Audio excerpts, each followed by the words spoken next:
2019ರಿಂದ B J ಪಿಯವರು ಹೇಳೋದು ಅದಕ್ಕೆ ಬೆಲೆ ಕೊಡುವಂಥ ಅವಶ್ಯಕತೆ ಇಲ್ಲ. 2019ರಿಂದ ಅಲ್ಲಿ ಬಡವರು, ವಿಶೇಷವಾಗಿ ಕೂಲಿ ಕಾರ್ಮಿಕರು, ಭಾಳ ಕೆಳಮಟ್ಟದ ಕಾರ್ಮಿಕರು ಸುಮಾರು 200 ಮನೆಯಲ್ಲಿ ಇದ್ವು. ಅದಾದ ನಂತರ ಈಗ ನಮ್ಮ ಸರ್ಕಾರಿ ಇಲಾಖೆಯವರು, ಸಮಾಜ ಕಲ್ಯಾಣ ಇಲಾಖೆ ಹೋಗಿ ಅಲ್ಲಿ ಎಲ್ಲ ಸರ್ವೆ ಮಾಡಿದೆ. ಸುಮಾರು 90 ಜನ ಮಾತ್ರ ಅವರು ಸ್ಥಳೀಯರಾಗಿರ್ತಾರೆ. ಯಾರು ಸ್ಥಳೀಯರಿದ್ದಾರೆ, ಯಾರು ನಿಜವಾಗ್ಲೂ ಅಲ್ಲಿ ಅರ್ಹರಿದ್ದಾರೆ ಫಲಾನುಭವಿಗಳಿಗೂ, ಆ 90 ಜನಕ್ಕೆ ಮಾತ್ರ ಮನೆ ಕೊಡುವಂಥ ಕೆಲಸಗಳು ಮಾಡ್ತೀವಿ. ಏನು NIA ತನಿಖೆ ರೀ? ಏನಕ್ಕೆ NIA ತನಿಖೆ? ಯಾರೋ ನಿರಾಶ್ರಿತರು ನಮ್ಮ ಇವಾಗ ಉತ್ತರ ಭಾರತದವರು. ಮತ್ತು ಮೇರಾ ದೇಶ ಮೇರಾ ಭಾರತ್ ಮಹಾನ್ ಅನ್ನೋದು ಏನು ಅರ್ಥ? ಭಾರತ ದೇಶದಲ್ಲಿ ಹುಟ್ಟಿದರೆ ಕೇರಳವನ್ನಬೋದು, ತಮಿಳ್ನಾಡವನ್ನಬೋದು, ಆಂಧ್ರವನ್ನಬೋದು, ಮಹಾರಾಷ್ಟ್ರವನ್ನ ನಮ್ಮ ರಾಜ್ಯ ನಮ್ಮ ದೇಶದವ್ರಲ್ವಾ ಅವರು? ಮತ್ತು ಏನು ಸ್ಲೋಗನ್ ಮೇರಾ ಭಾರತ್ ಮಹಾನ್, ಮೇರಾ ಕರ್ನಾಟಕ ಮಹಾನ್ ಅದು ಓಕೆ, ಮೇರಾ ಬ್ಯಾಂಗ್ಳೂರು ಮಹಾನ್ ಅದು ಓಕೆ. ಅದ್ರ ಜೊತೆಯಲ್ಲಿ ಯಾರು ನಮ್ಮ ದೇಶದವರೇ ಯಾರೋ ಬಂದ್ಬಿಡು ಬಡವರಲ್ಲಿ ಅರ್ಹರಿದ್ದಾರೆ 90 ಮನೆ ಹೇಳ್ತಾ ಇದ್ದೀನಲ್ಲ, 90 ಮನೆಗಳವ್ರು ಮಾತ್ರ ಅರ್ಹರಿದ್ದಾರೆ, ಅವ್ರಿಗೆ ಮನೆಗಳು ಕೊಡ್ತೀವಿ. ಅದಕ್ಕೇನು NIA ತನಿಖೆ? ಏನಕ್ಕೆ NIA ತನಿಖೆ? ಸುಮ್ಮನೆ ಎಲ್ಲ ಬುದ್ಧಿ ಇಲ್ದಿರ ಮಾತಾಡಿದ್ರೆ ನೀವು ಪ್ರೆಸ್ಸವ್ರು ಹಾಗೆ ಕೇಳ್ತೀರಪ್ಪ. ನೀವು ಹೋಗಿ ನೋಡ್ರಿ, ಸರ್ವೆ ಮಾಡಿರಿ, ಅಲ್ಲಿ ಹೋಗಿ ನೀವೇ ದಯವಿಟ್ಟು ನೀವೆಲ್ಲ ನೀವಾಗ ಹೋಗಿ, ನಾನೇ ಬಸ್ ಅರೇಂಜ್ ಮಾಡಿಕೊಡ್ತೀನಿ 100 ಜನ ಹೋಗಿ ನ್ಯಾಯ ಅನ್ಯಾಯ ನೋಡಬೇಕು. ನೀವು BJP ಅವ್ರು ಏನು ಹೇಳ್ತೀರಾ ಅದನ್ನೇ ನಮ್ಗೆ ಕೇಳ್ತೀರಿ. ಅವ್ರು ಹಂಗೆ ಹೇಳಿದ್ರು ಇವ್ರು ಹೆಂಗೆ ಹೇಳಿದ್ರು ಏನು ಪ್ರಯೋಜನ ಐತೆ? ನೀವೆಲ್ಲರೂ ಬುದ್ಧಿವಂತರಿದ್ದೀರಪ್ಪ, ನೀವೆಲ್ಲರೂ ಎಜುಕೇಟೆಡ್ಸ್ ಇದ್ದೀರಾ. ನಿಮ್ಮದು ನ್ಯಾಯವಾಗಿ ಏನು ಬಡವರಿಗೆ ಏನು ಅನುಕೂಲ ಆಗಬೇಕು ಅನ್ನೋದು TV ಮುಖಾಂತರನೇ ಗೊತ್ತಾಗಬೇಕು. ದಯವಿಟ್ಟು ನೀವೇ ಹೋಗಿ ಅಲ್ಲ ಅಲ್ಲಿ ಹೋಗಿ ನೋಡಿ ಯಾರು ನಿಜವಾದ ಬಡವರು ಯಾರಿದ್ದಾರೆ, ನಮ್ಮ ರಾಜ್ಯದವ್ರು ಯಾರಿದ್ದಾರೆ, ಪಕ್ಕದ ರಾಜ್ಯದವ್ರು ಯಾರಿದ್ದಾರೆ.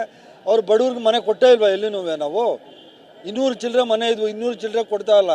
90 ಮನೆನೋ ಏನೋ ಕೊಡಬೇಕು ಅಂತ ಮಾಡಿದ್ವಿ, ಕೊಡ್ತೀವಿ. ಅದನ್ನು BJP ಅವ್ರನ್ನ ಕೇಳಿ ಕೊಡುವಂಥ ಅವಶ್ಯಕತೆ ಇಲ್ಲ. ಈಗ ಸರ್ಕಾರನೇ ಹೇಳ್ತು ಅದು ಸರ್ಕಾರಿ ಜಾಗ ಒತ್ತುವರಿ ಮಾಡ್ಕೊಂಡಿದ್ದು ಅದನ್ನು ತೆರವು ಮಾಡಿದ್ದೀರ ಅಂತ.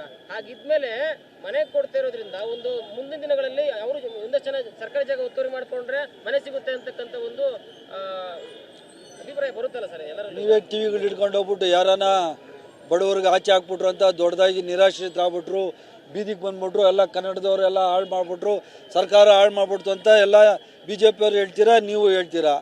ಈಗ ಯಾರು ನಿಜವಾದ ಅರ್ಹರಿದ್ದಾರೆ, ನಮ್ಮ ಕನ್ನಡಿಗರಿದ್ದಾರೆ, ಯಾರು ಅರ್ಹ ಫಲಾನುಭವಿಗಳಿದ್ದಾರೆ, ಅವ್ರು ಕೊಡೋದು ತಪ್ಪು ಅಂತೀರಾ. ಏನು ಮಾಡ್ಬೇಕು ಹೇಳ್ರಿ? ಅತ್ಲಾಗೆ ಏನು ಹೇಳ್ಬೋದು ಹೇಳಿ? ಬೋಲಿ ಅತ್ಲಾಗೆ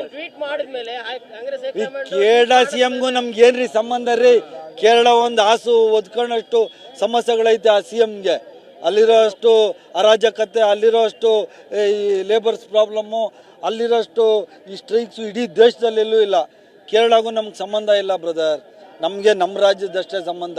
ನಮ್ಮ ಕನ್ನಡಿಗರು ಯಾರಿದ್ದಾರೆ, ನಮ್ಮ ರಾಜ್ಯದವ್ರು ಯಾರಿದ್ದಾರೆ, ನಮ್ಮ ರಾಜ್ಯದವರು ಯಾವುದೇ ಜಾತಿ ಆಗಲಿ, ಯಾವುದೇ ಮತ ಆಗಲಿ, ಯಾವುದೇ ಪಕ್ಷ ಆಗಲಿ, ಅದು ಯಾವುದೂ ನೋಡಿಲ್ಲ.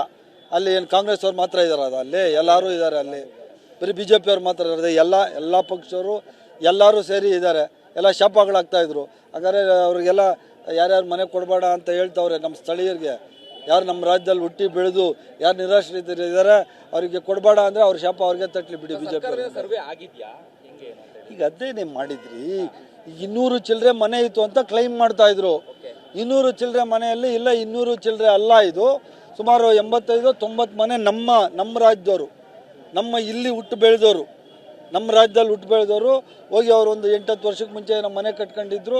ನಿರಾಶ್ರಿತರು ಎಲ್ಲ ಬಡವ್ರಿಗೆಲ್ಲ. ಈಗ ನಾವು ಮನೆ 8-9 ಲಕ್ಷ ರೂಪಾಯಿದು ಮನೆ ಕಟ್ತಾ ಇರೋದು ಯಾರಿಗೆ ಕೊಡ್ತಾ ಇರೋದು? ನಾವು ಮನೆ ನಾವು ಅರ್ಹ ಫಲಾನುಭವಿಗಳಿಗೆ ಕೊಡ್ತಾ ಇರೋದು. ಈಗ ಅದೇ 80-90 ಇರಬೇಕು ಮೋಸ್ಟ್ಲಿ.